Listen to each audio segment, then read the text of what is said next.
my stars, and welcome to ARTlapse, a series where I share a time lapse of my art and we talk all about creativity because the artist behind the art is even more important than the art itself. For today, I thought we could shake things up by going the traditional route.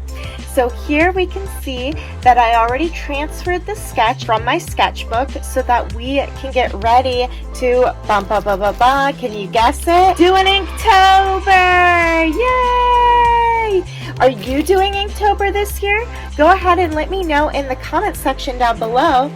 And I love to hear how it's going for you, any themes that you've been working on, etc., etc. Share with us all so we can hype each other up. Here is my Huan, I believe is how you pronounce it, light board, and that's what I used to transfer this sketch from my sketchbook onto Canson Bristol board, 9x12. So for my Inktober, you can guess it, I am working on something Magikats related. Years ago, I did start doing a Magikats coloring book for Inktober. Just life took me away from it. So I revived this old project to finally complete it this Inktober, to complete a Magikats coloring book with 31 illustrations. Some of these are old and some of these are new. But I absolutely love this Inktober that I did previous years ago of Lavender, Cinny, and Angel from my Magikats graphic novel series, which is all about Magikats and friendship. I am actually running a Halloween special on Magikats, the Wand of the Vale, and Magikats, the Mystery of the Moss, both available now on my shop, that if you purchase either of them, you will receive a free Magikats bookmark and a free Mystery Magikats enamel pin while supplies last. So as long as you pick up your Magikats books before the end of October, you will receive your epic spooktacular Halloween special. So here are some of the additional Inktobers that I completed. Cinny Winnie, the sassy cat. Angel, the fairy dog mother, reading of the philosophy of flowers while chewing on a bone. Here's Magic Boy Boy the cat. He's a lost orphan cat. Lavender and Angel. Here's Angel having some tea. And here's a karaoke party, Magikats karaoke party. I love this one so much. This one is probably my favorite one so far. So that's the last of the Inktobers I will share. I'll be sharing the rest in my next studio vlog, which is all about Inktober and sketching and stuff. So keep an eye out if you enjoy that. Before we dive in, I am going to share some of my favorite supplies that I love to work with. So the first one are the classic Pigma microns. I'm working with 2 and 5 to have very big nibs. Some alternates to that I enjoy is Statler for a fine point and Sharpie rollers.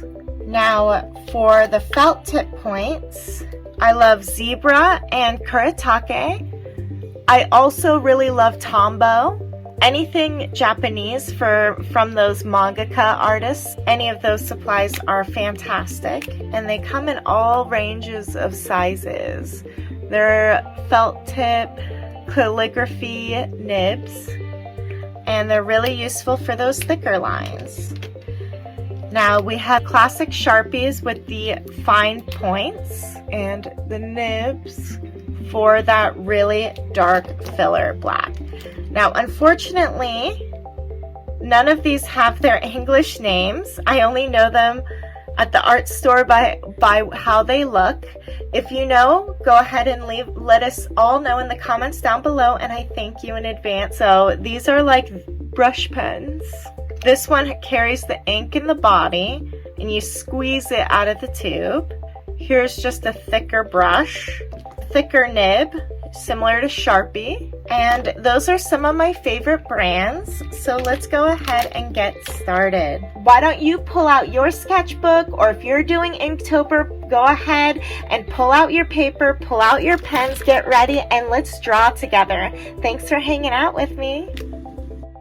As we settle in to the time lapse of this art, and hopefully you're working on your own art along with me, I thought, why not share some tips on Inktober as a sort of veteran who has completed it many times before. I thought I could pass along some of the things I've learned that help me see this sort of inking traditional art boot camp towards its completion.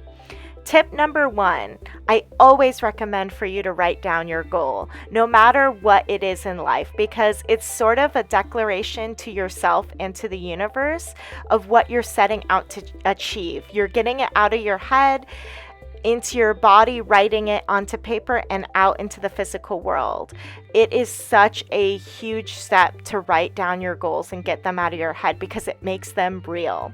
Your goal can be big or it can be small, but having that clarity of vision is what's going to help you keep going and actually completing the goal. You'll know when it's complete by defining it.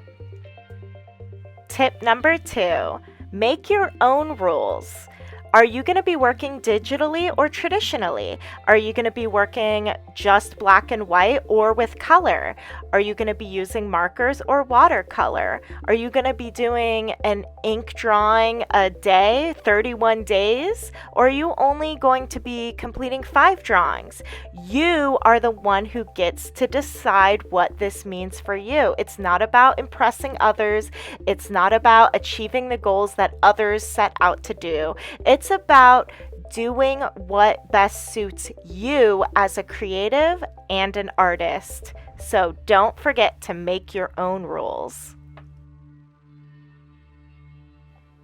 Tip number 3, create your own prompt list or follow someone else's.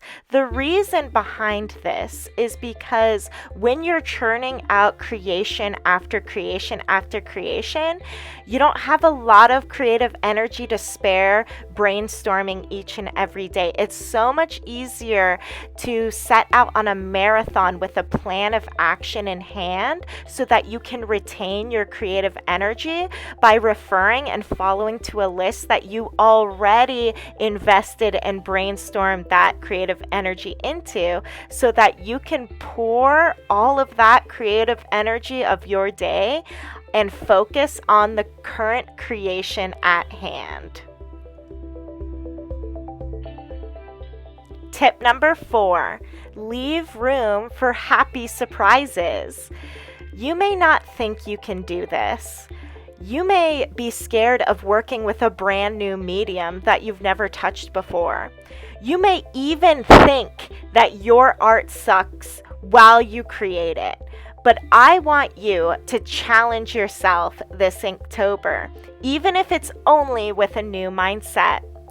So take each day to reflect on your Inktober creations so you can see how far you've come. You can see the work manifest. You can see your creativity and learn how to value it by looking back on what you've created and not just chasing after those goals. You don't know, you might even surprise yourself with what an amazing artist you actually are.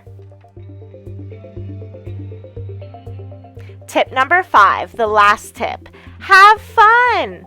The most important tip of them all. Remember to play. Don't take this too seriously. If you miss a day, it's not the end of the world. Trust me, it's not an all or nothing checklist. It's about showing yourself what you are capable of doing. Avoid the illusionary trap of perfectionism. Get messy, be brave, and experiment and try something new. Get acquainted with new tools and old tools. Really use this as an opportunity to connect with your inner child and just have fun. See what you're capable of doing and learn to value what you've created instead of checking something off of a list. It's not about the list, it's about your art. Here she is in all her glory. I absolutely love Lavender and all the chibi pets. They are so cute in this illustration. Thank you for watching. Let me know your thoughts or any questions down in the comment section down below. I'd love to hear from you all. Please share your thoughts or questions about Inktober. If you liked this new format, if you want to go back to the old format, let me know. I'd love to hear from you all. So good luck completing your Inktober this year and stay magical. Bye.